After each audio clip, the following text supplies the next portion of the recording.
3 and my head is spinning. I've had a great time doing this list. I've had a great time. And here we are again. So welcome back to the Hive, everyone.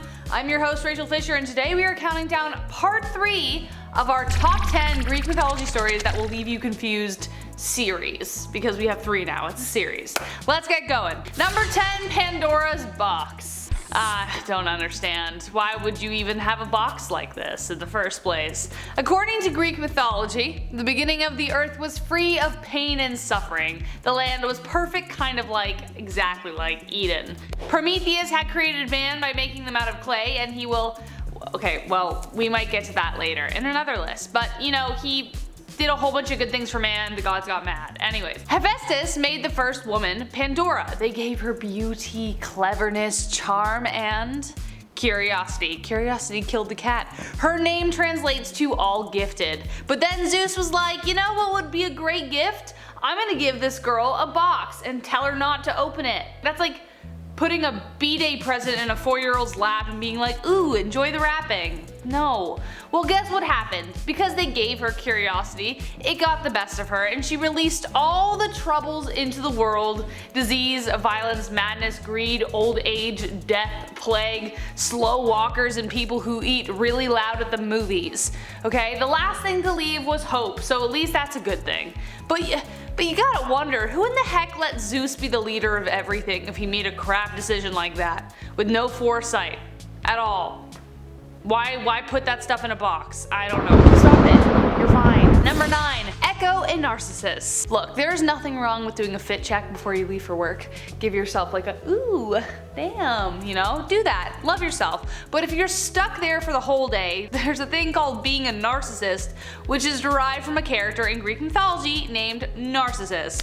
The love story between Echo and Narcissus is a curious one, which makes very little sense. Echo was a beautiful nymph who was cursed by Hera when she tried to protect Zeus from getting caught because he was swing. She was now only allowed to say the last word anyone said, hence Echo. Echo was just one of many who pursued Narcissus, but her love was deep and true. One day, as she waited for him to say the last word, she finally went to him when he called her. Immediately, he spurned her off, saying like, no one's better than me, so get out of here, you nymph. You called her, dude. The goddess Nemesis wasn't pleased with his behavior, so she decided to punish him.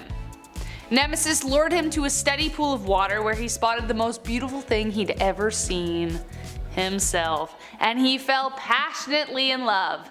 Stung by the pangs of unrequited love at last, Narcissus took his own life rather than live without being able to touch himself. Moving on. Number 8, King Midas. Whoever used the term Midas touch and thought it was a good thing needs to read this story again.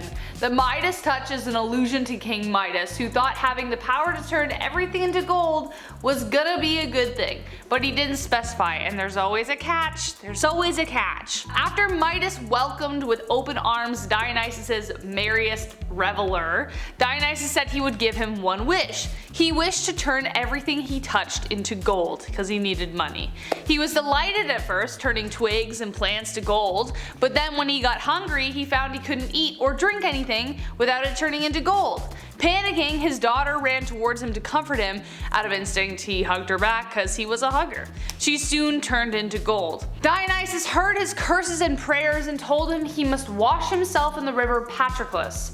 Now, whether everything turned back to normal is debatable. Some stories say they did, others didn't, so there is some confusion there. But either way, Midas learned to appreciate all the things around him as opposed to wanting more.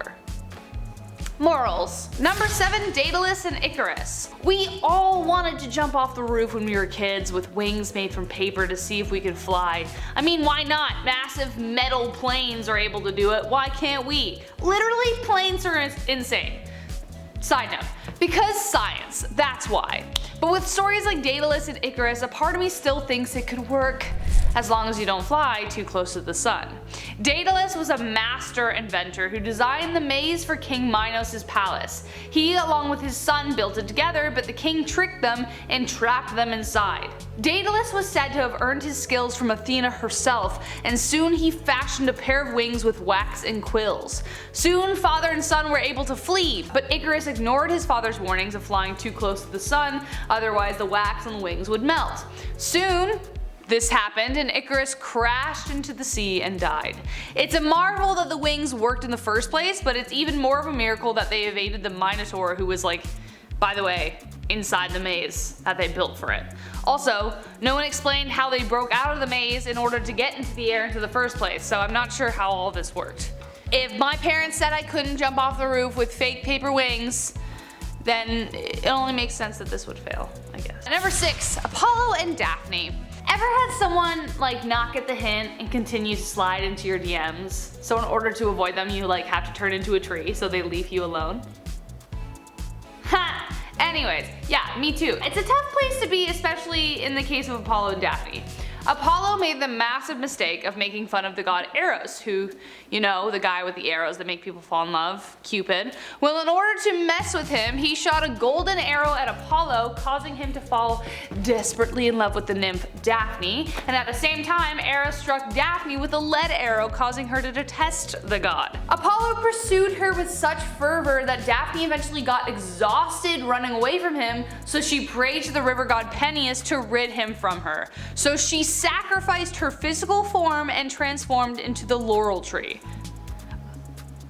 Desperate measures, folks. Apollo was so distraught, he made her his sacred plant and always wore stems of the laurel tree on himself, which means he would have had to break them off the branches.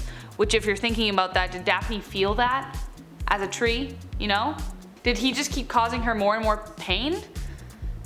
Ugh.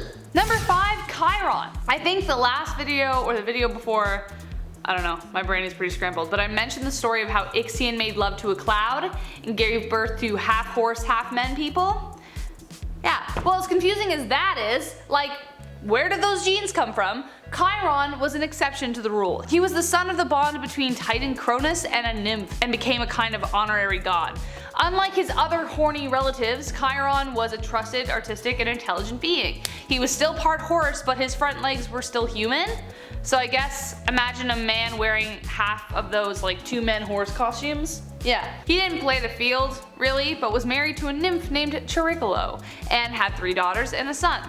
He trained fantastic heroes such as Achilles, Jason, Perseus, Ajax, and Heracles or Hercules. But his most noble act was giving up his mortality in order to free Prometheus. As a reward for his sacrifice, he became a fantastic constellation in the sky. Number 4, Delphine. The most confusing thing about Delphine is actually what she was supposed to be. A python, a dragon, and some ancient accounts equate her with Echidna, the mother of all monsters, a half woman, half snake being.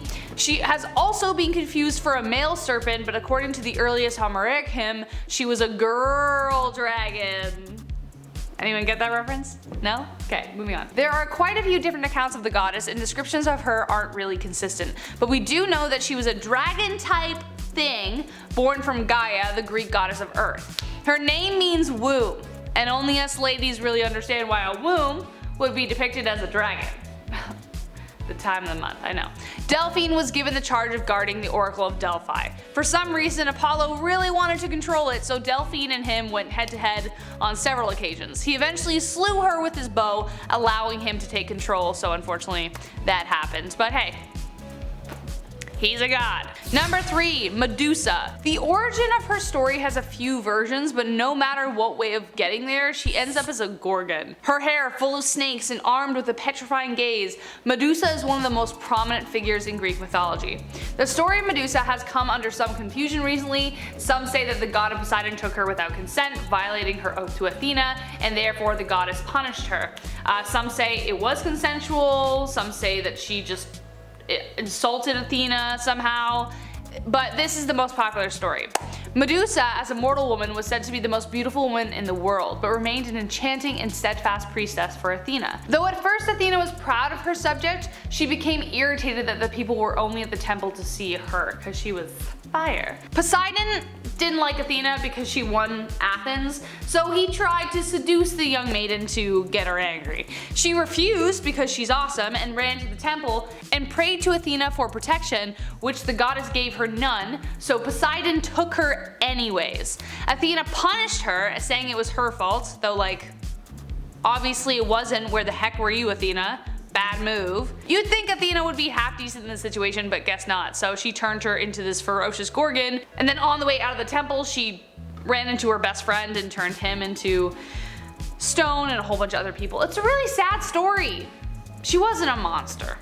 I don't think so anyways. Number 2, Pygmalion and Galatea. We talked about Narcissus, and this story is kind of in the same vein. Like, you know, you fall in love with your own work of art. The world is wide and strange, and people marrying cars and objects is actually far from myth. It's actually happened, but like why? How?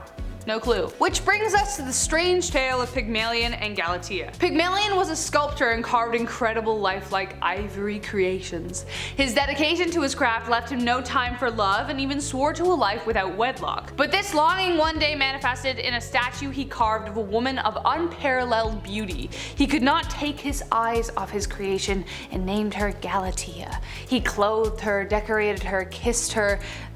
The guy was obsessed. The festival of Aphrodite was approaching, and he prayed and prayed she would come to life so he could marry her. Aphrodite, upon seeing the sculpture, was awestruck by her beauty and agreed. As you can guess, though unlike most Greek love stories, they lived happily ever after, which is unfamiliar for the Greeks, honestly. So many tragic stories. Greek tragedy is a thing. Number 1, last but not least, Io and Zeus. Yet another reason to be wary of clouds. I honestly don't know how the gods made love via vapor, but some things we will just never know. Io was a follower of Hera, and Zeus, upon seeing her one day, fell hard in love, or in lust. Depends. She constantly avoided his lustful attempts until one day Zeus decided to take what he wanted by surrounding her as a cloud and making love to her. Without consent. Which is, for some reason, a word I can't say on YouTube, but you get the point. Hera figured that out, turned her into a white cow because she was mad, tied her to an olive tree, and had her guarded by a 100-eyed dog. Zeus then sent Hermes to get rid of him, which he did, but then Hera released the cow Io and plagued her with madness as she wandered around.